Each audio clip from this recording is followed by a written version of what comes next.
ਅਗਲੀ ਖਬਰ ਦੇ ਵੱਲ ਵਧ ਗਏ ਸ਼ਰਮਾ ਜੀ। ਜਦੋਂ ਸਕੂਲ ਜਾਈਦਾ ਸੀ ਤੇ ਸਮਾਂ ਯਾਦ ਆਉਂਦਾ, ਉਹ ਵੇਲਾ ਯਾਦ ਆਉਂਦਾ। ਬਸਤਾ ਹੁੰਦਾ ਸੀ ਇੱਕ, ਹੁੰਦਾ ਵੀ ਉਹ ਬੋਰੀ ਦਾ, ਗੱਟੇ ਦਾ ਕਹਿੰਦੇ ਹੁੰਦੇ ਸੀ, ਸਿਉਂਤਾ ਪਿਆ ਚਿੱਟੇ ਦਾ, ਰੇਹ ਵਾਲੇ ਦਾ, ਤੇ ਫੱਟੀ ਜ਼ਰੂਰ ਹੁੰਦੀ ਸੀ ਹੱਥ ਦੇ ਵਿੱਚ, ਤੇ ਕਿਤਾਬਾਂ ਬੜੇ ਆਰਡਰ ਦੇ ਵਿੱਚ ਪਾਉਣੀਆਂ, ਸਿਸਟਮੈਟਿਕ ਆਰਡਰ ਦੇ ਵਿੱਚ, ਪਹਿਲਾ ਪੀਰੀਅਡ, ਦੂਜਾ ਪੀਰੀਅਡ, ਤੀਜਾ, ਚੌਥਾ, ਏਦਾਂ। ਵਧੀਆ ਸਮਾਂ ਸੀਗਾ। ਫੱਟੀਆਂ ਤਾਂ 5ਵੀਂ 'ਚ ਹਟ ਗਏ ਸੀ ਕਿਉਂਕਿ ਲਿਖਾਈ ਸੁਧਰ ਜਾਂਦੀ ਹੈ। ਪਰ ਹੁਣ ਦੁੱਖ ਦੇ ਨਾਲ ਕਹਿਣਾ ਇਹ ਪੈ ਰਿਹਾ ਕਿ ਪੰਜਾਬ ਦੇ ਜਿਹੜੇ ਸਕੂਲਾਂ ਦੇ ਵਿੱਚ ਝੋਲੇ ਜਾ ਰਹੇ ਆ, ਤੇ ਜਿਹੜੇ ਉਹ ਮੋਢੇ ਨੇ ਉਹਨਾਂ ਨੂੰ ਚੱਕਣ ਵਾਲੇ, ਉਹਨਾਂ ਮੋਢਿਆਂ ਤੇ ਹੁਣ ਉਹ ਦਮ ਨਹੀਂ ਰਿਹਾ, ਕਿਉਂਕਿ ਉਹ ਮੋਢੇ ਹੁਣ ਉਹਨਾਂ ਸਰੀਰਾਂ ਤੇ ਹੈ ਜਿਹੜੇ ਸਰੀਰਾਂ ਨੂੰ ਨਸ਼ੇ ਦੀ ਮਾੜੀ ਲੱਤ ਲੱਗ ਗਈ। ਇੱਕ ਬੜੀ ਦੁਖਾਂਤ ਘਟਨਾ ਵਾਪਰੀ ਹੈ। ਬੱਚਾ 9ਵੀਂ ਦਾ ਸੀ, 8ਵੀਂ ਜਮਾਤ ਦਾ ਕਹਿ ਸਕਦੇ ਜਾਂ 9ਵੀਂ ਜਮਾਤ ਦਾ, ਓਵਰਡੋਜ਼ ਨਾਲ ਮੌਤ ਹੋ ਗਈ ਸ਼ਰਮਾ ਜੀ। ਪ੍ਰਵੀਨ ਜੀ, ਅੱਜ ਤੋਂ 8-10 ਸਾਲ ਪਹਿਲਾਂ ਮੈਂ ਬਲੌਗ ਲਿਖਦਾ ਹੁੰਦਾ ਸੀ ਉਹਨਾਂ ਦਿਨਾਂ 'ਚ। ਹੁਣ ਜੀ ਬਲੌਗ ਵਾਲਾ ਦੌਰ ਜਾਂ ਘੱਟ ਗਿਆ, ਜਾਂ ਸਮਾਂ ਨਹੀਂ ਆਪਣੇ ਕੋਲ ਰਿਹਾ। ਮੇਰੇ ਬਲੌਗ ਤੇ ਅਜੇ ਵੀ ਉਹ ਪਈ ਆ ਹਾਂਜੀ ਕਿ ਕਿਤਾਬਾਂ ਵਾਲੇ ਝੋਲੇ 'ਚ ਕਿਸਨੇ ਪਾਈ ਦਾਰੂ ਦੀ ਬੋਤਲ। ਠੀਕ ਹੈ। ਇੱਕ 7ਵੀਂ 8ਵੀਂ ਜਮਾਤ ਦੀ ਵਿਦਿਆਰਥਣ ਕੁੜੀ ਪੰਜਾਬ ਦੀ, ਹੂੰ ਉਹਦੇ ਝੋਲੇ 'ਚੋਂ ਦਾਰੂ ਦੀ ਬੋਤਲ ਨਿਕਲਦੀ ਆ, ਠੀਕ ਹੈ।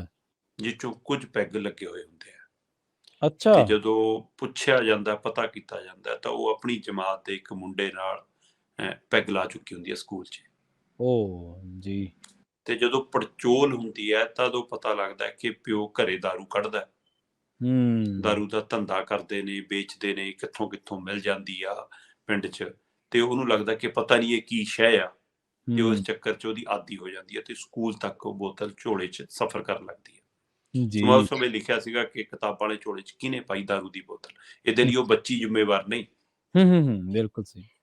ਉਸੇ ਤਰ੍ਹਾਂ ਅੱਜ ਸਵਾਲ ਖੜਾ ਕਿ ਇੱਕ 9ਵੀਂ ਜਮਾਤ ਦਾ ਜਵਾਕ ਪੰਜਾਬ ਦੇ ਵਿੱਚ ਓਵਰਡੋਜ਼ ਨਾਲ ਮਰ ਰਿਹਾ। ਜੀ।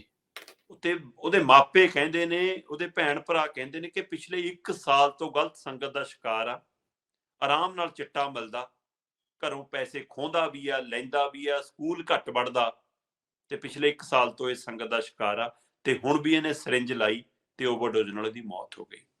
ਮਤਲਬ ਉਹ 8ਵੀਂ ਜਮਾਤ ਤੋਂ, ਮਾਪਿਆਂ ਨੂੰ ਪਤਾ ਕਿ 8ਵੀਂ ਜਮਾਤ ਤੋਂ, ਉਹ ਤੋਂ ਪਹਿਲਾਂ ਅਸਰ ਹੋ ਗਿਆ ਹੋਵੇ, ਸਾਨੂੰ ਨਹੀਂ ਪਤਾ। 8ਵੀਂ ਜਮਾਤ ਦੇ ਜਵਾਕ ਦੇ ਝੋਲੇ 'ਚ ਕਿਤਾਬਾਂ ਦੀ ਥਾਂ ਤੇ ਨਸ਼ੇ ਵਾਲੀਆਂ ਸਰਿੰਜਾਂ ਕਿਹਨੇ ਪਾਈਆਂ? ਜੀ। ਇਹਦੇ ਲਈ ਪੁਲਿਸ ਪ੍ਰਸ਼ਾਸਨ, ਇਹਦੇ ਲਈ ਰਾਜਨੀਤਿਕ ਪਾਰਟੀਆਂ, ਇਹਦੇ ਲਈ ਸਰਕਾਰਾਂ ਕੀ ਜ਼ਿੰਮੇਵਾਰੀ ਲੈਣਗੀਆਂ? ਜੀ। ਕੀ ਉੱਥੋਂ ਦੇ ਥਾਣੇਦਾਰ ਦੇ ਉੱਤੇ, ਕੀ ਉੱਥੋਂ ਦੇ ਸਰਪੰਚ ਉੱਤੇ, ਕੀ ਉੱਥੋਂ ਦੇ ਪ੍ਰਸ਼ਾਸਨਿਕ ਅਧਿਕਾਰੀਆਂ ਦੇ ਉੱਤੇ, ਕੀ ਉੱਥੋਂ ਦੇ ਐਮਐਲਏ ਉੱਤੇ ਕਤਲ ਦਾ ਪਰਚਾ ਹੋਏਗਾ? ਬਿਲਕੁਲ ਸਹੀ ਹੈ ਕਿ ਹਾਂ ਅਸੀਂ ਕਾਤਲ ਹਾਂ ਇਸ ਬੱਚੇ ਦੇ। ਪੰਜਾਬ ਦੇ ਤਰਨਤਾਰਨ ਜ਼ਿਲ੍ਹੇ ਦੇ ਬੇਰੋਬਾਲ ਇਲਾਕੇ ਦੇ ਵਿੱਚ ਪੈਂਦਾ ਪਿੰਡ ਅਲਾਵਲ, ਇਸ ਪਿੰਡ ਦਾ ਇੱਕ ਘਰ ਦਾ ਇੱਕੋ ਇੱਕ ਮੁੰਡਾ, ਕੋਈ ਹੋਰ ਭੈਣ ਭਰਾ ਨਹੀਂ ਬੱਚੇ ਦੇ, ਕੱਲਾ ਕੱਲਾ ਇੱਕੋ ਇੱਕ ਮੁੰਡਾ ਸੀ। ਇਹ ਅਰਸ਼ਪ੍ਰੀਤ ਸਿੰਘ ਪਲਵਿੰਦਰ ਸਿੰਘ ਦਾ ਪੁੱਤਰ ਆ। ਠੀਕ ਹੈ। 9ਵੀਂ ਜਮਾਤ 'ਚ ਪੜ੍ਹਦਾ, ਘਰੋਂ ਬਹਾਨਾ ਲਾ ਕੇ ਕੋਈ ਬਾਹਰ ਜਾਂਦਾ, ਨਾਲ ਵਾਲੇ ਪਿੰਡੋਂ ਮੁੰਡੇ ਮਿਲ ਕੇ ਚਿੱਟਾ ਲੈਂਦੇ ਨੇ, ਚਿੱਟਾ ਲੈ ਕੇ ਉਹ ਡੋਜ਼ ਲਾਉਂਦਾ ਮਤਲਬ, ਤੇ ਜਦੋਂ ਸਰਿੰਜ ਲਾਉਂਦਾ ਤਾਂ ਉਹ ਵੱਧ ਲੱਗਦੀ ਹੈ ਜਾਂ ਘੱਟ ਲੱਗਦੀ ਹੈ ਜਾਂ ਗਲਤ ਲੱਗਦੀ ਆ।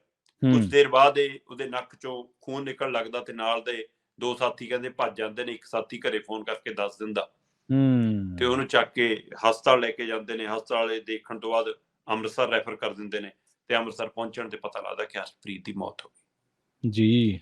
ਤੇ ਅਰਸ਼ਪ੍ਰੀਤ ਦੇ ਮਤਲਬ ਕਿ ਉਹਦੇ ਜਿਹੜੇ ਉਹਦੇ ਮਾਸੀ ਦਾ ਮੁੰਡਾ ਹੈ, ਉਹ ਦੱਸਦਾ ਹੈ, ਕਹਿੰਦਾ ਕਿ ਜੀ ਰਣਜੀਤ ਸਿੰਘ ਉਹਦਾ ਨਾਂ, ਉਹ ਕਹਿੰਦਾ ਕਿ ਪਿਛਲੇ 1 ਸਾਲ ਤੋਂ ਇਹ ਇਸ ਸਥਿਤੀ ਦੇ ਵਿੱਚ ਆ ਬਾਈ ਜੀ, ਪਿਛਲੇ 1 ਸਾਲ ਤੋਂ ਗਲਤ ਸੰਗਤ ਦਾ ਸ਼ਿਕਾਰ ਹੈ। ਅੱਛਾ ਜੀ। ਸੋ ਇਹ ਹੁਣ ਸੰਗਤ, ਇਹ ਆਪਣੇ ਆਪ 'ਚ ਪ੍ਰਵੀਨ ਜੀ, ਮਤਲਬ ਇਹ ਅਕਸਰ ਕਿਹਾ ਜਾਂਦਾ ਕਿ ਸੰਗਤ ਦਾ ਅਸਰ ਹੋ ਜਾਂਦਾ। ਸੋ ਜੇਕਰ ਮਾੜੀ ਸੰਗਤ ਦਾ ਅਸਰ ਹੁੰਦਾ ਤਾਂ ਚੰਗੀ ਦਾ ਵੀ ਅਸਰ ਹੋ ਸਕਦਾ ਨਾ। ਬਿਲਕੁਲ, ਕਿਉਂ ਨਹੀਂ ਹੋ ਸਕਦਾ।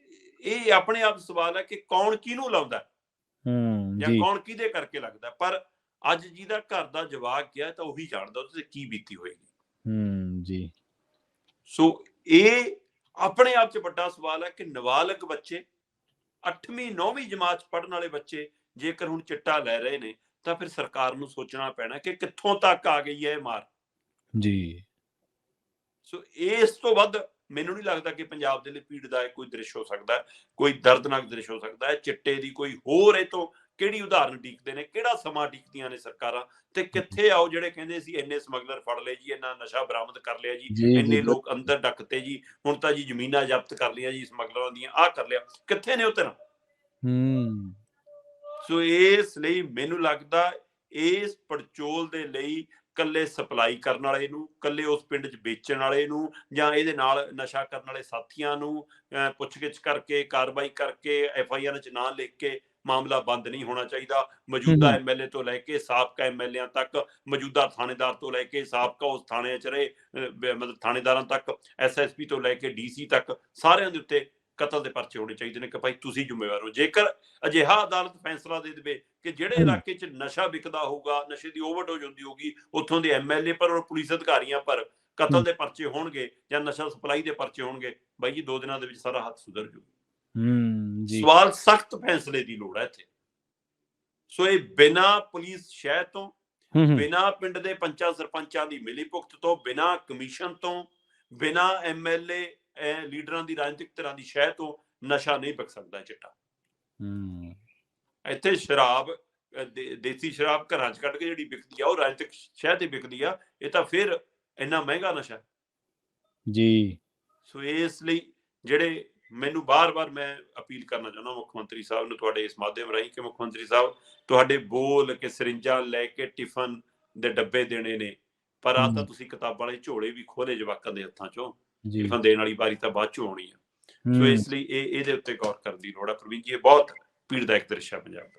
ਬਿਲਕੁਲ ਹੈਗਾ ਜੀ। ਇਹ ਤੋਂ ਭੱਜ ਨਹੀਂ ਸਕਦੇ ਆਪਾਂ। ਇਹ ਤੋਂ ਮੁਨਕਰ ਨਹੀਂ ਹੋਇਆ ਜਾ ਸਕਦਾ। ਜਿਹੜੀ ਤੁਸੀਂ ਗੱਲ ਦੱਸੀ ਹੈ, ਤਰਾਸਦੀ ਹੈ ਪੰਜਾਬ ਦੀ, ਔਰ ਬੱਚੇ ਵੀ ਹੁਣ ਇਸ ਜਾਲ ਦੇ ਵਿੱਚ ਫਸ ਗਏ। ਪਹਿਲਾਂ ਆਪਾਂ ਮੁੰਡਿਆਂ ਤੇ ਚਰਚਾ ਕਰਦੇ ਰਹੇ, ਫਿਰ ਕੁੜੀਆਂ ਤੇ ਬਿਲਕੁਲ। ਕਰਦੇ ਰਹੇ, ਫਿਰ ਉਹ ਨਾਬਾਲਗਾਂ ਵੱਲੋਂ ਜਿਹੜੀ ਤਸਕਰੀ ਕਰਦੇ ਰਹੇ, ਨਾਬਾਲਗਾਂ ਵੱਲੋਂ ਕੀਤੀ ਜਾਂਦੀ ਉਹਦੇ ਤੇ ਕਰਦੇ ਰਹੇ, ਫਿਰ ਹੁਣ ਬੱਚਿਆਂ ਤੇ ਆ ਗਏ ਆਪਾਂ ਚਰਚਾ ਕਰਦੇ-ਕਰਦੇ। ਆਖਿਰ ਕਦੋਂ ਪੰਜਾਬੀ ਜਾਗਣਗੇ?